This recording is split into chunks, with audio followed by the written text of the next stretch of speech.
that did not perform its duty, constitutionally bound duty. Number 2, erosionor ক্ষেত্ৰত আমাৰ মাননীয় সদস্যসকলে কৈছে গভৰ্ণমেণ্ট ৰেকৰ্ড মতে 2534খন গাঁও ব্ৰহ্মপুত্ৰৰ বুকুত যা গ'ল, 30 লাখ বিঘা। এইটো বহুত অল্ড ফিগাৰ, চৰকাৰী ফিগাৰ।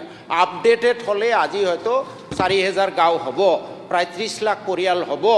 চৰকাৰৰ পবিত্ৰ দায়িত্ব আৰু কৰ্তব্য আছিলে এই মানুহখিনিক সংস্থাপন দিয়া। এই যে যিখিনি মানুহ আপোনাৰ গৰাখহনীয়াত গৃহহীন হ'ল, যিখিনি পট্টা নাপালে, আৰু যিখিনি মানুহ আকৌ ভূতৰ ওপৰত দানপৰা দি তেওঁলোকক উচ্ছেদ কৰা হ'ল। গৰাখহনীয়াত গৃহহীন হৈছে, পেটৰ তাৰণাত, জীৱিকাৰ তাৰণাত ক'ৰবাত গৈ মানুহ জীয়াই থকাৰ এটা সহজাত প্ৰবৃত্তি। এই প্ৰবৃত্তিৰ কাৰণে ক'ৰবাত জাগা লৈছে। গভৰ্ণমেণ্টৰ দায়িত্ব আৰু কৰ্তব্য আছিলে সেই মানুহখিনিক ক'ৰবাত সেই জেগাত দিব নোৱাৰিলেও ক'ৰবাত অল্টাৰনেটিভ স্থানত সংস্থাপন দিয়া। উচ্ছেদৰ মই ব্লেংকেট বিৰোধিতা নকৰোঁ, কিন্তু মই এটা কথা সদায় কৈ আহিছোঁ যে উচ্ছেদৰ আগতে এটা ছাৰ্ভে হ'ব লাগে। কাৰ কাৰ বেলেগ ঠাইত মাটি নাই, ঘৰ বাৰী নাই, সেই মানুহখিনিক প্ৰথমে ৰিহেবিলিটেশ্যন দি তাৰপিছতে উচ্ছেদ কৰিব লাগে। আৰু যদি কাৰোবাৰ বেলেগ ঠাইত মাটি আছে উচ্ছেদ কৰি দিয়ক। ৰিজাৰ্ভ ফৰেষ্টেই নহয়, ভিজিআৰেই নহয়, আনকি জেনেৰেল চৰকাৰী মাটিটো কাৰোবাৰ বেলেগ ঠাইত ঘৰ বাৰী আছে, মাটি আছে, তাৰপিছত দখল কৰিছে, উচ্ছেদ কৰি দিয়ক, আপত্তি নাই। কিন্তু উচ্ছেদ কৰাৰ আগতে ছাৰ্ভে এটা হ'ব লাগে, এটা থিৰাং সিদ্ধান্তত আহিব লাগে যে এইখিনি মানুহৰ বেলেগ ঠাইত মাটি নাই। এই ক্ষেত্ৰতো এটা কথা ক'ব লাগিব, বহুত মানুহ আছে নদীয়ে গৰাখহনীয়াত গৃহহীন হোৱাৰ পিছত তেওঁলোকে খাজনাটো দি থাকে। মাটি নাই, নদীৰ মাজত আছে মাটি, কিন্তু খাজনা দি থাকে এটা ভৰসা লৈ যে কোনোবা দিনা মাটিটো উঠিব। গতিকে অকল ৰেকৰ্ডত চালে নহ'ব যে মাটি আছে নাই, প্ৰেক্টিকেলি চাব লাগিব যে মাটিটো নদীৰ বুকুত আছে নে বাম হৈ আছে। গতিকে এইখিনি। আৰু ছাৰ, আমাৰ যে এই মাটি নথকা মানুহ, গৰাখহনীয়াত গৃহহীন মানুহ, নাইবা উচ্ছেদিত মানুহ, এইবোৰ কিমানখিনি ন্যায়সংগত হৈছে আমি কনষ্টিটিউশ্যনৰ নামত শপত লৈছোঁ। মই দুটামান কথা ক'ব খুজিছোঁ। Article 21, protection of life and personal liberty. ইমান বেছি নকওঁ। এই protection of life and personal liberty, article 21 has been explain in Francis Coralie versus Union Territory of Delhi case by Justice Bhagawati.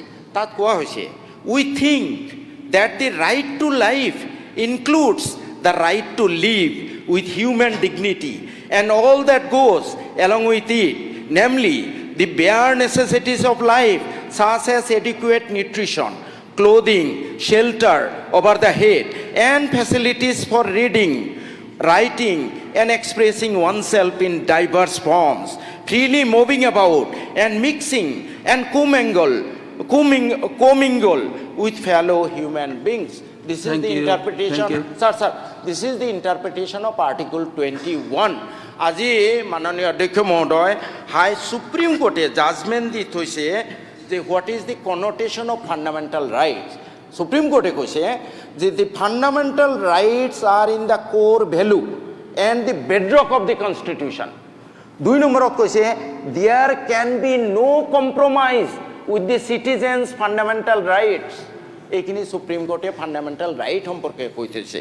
ইয়াৰ উপৰি universal declaration of human rights, India is a signatory to it under different clauses. মই এইবোৰ ক'বলৈ নাযাওঁ, সময় যাব। এই মানুহৰ life আৰু প্ৰপাৰ্টিৰ প্ৰটেকশ্যনৰ কথা কোৱা হৈছে, আৰু সেইখিনি আমি মানিবলৈ বাধ্য।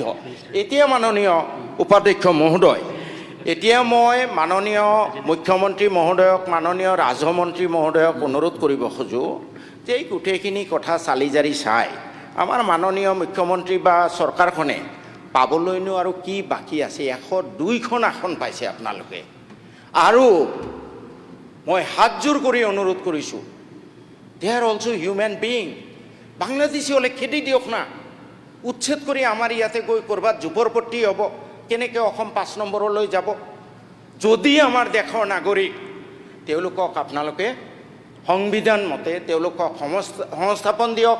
আৰু যে 3 জেনেৰেশ্যন, মই এইটোৰ বিৰোধী নহয়, কিন্তু 3 জেনেৰেশ্যনৰ কাৰণে 51 মই বিৰোধী নহয়, কিন্তু থ্ৰী জেনেৰেশ্যনৰ কাৰণে ডকুমেণ্ট এভেইলেবল কৰি দিব লাগিব।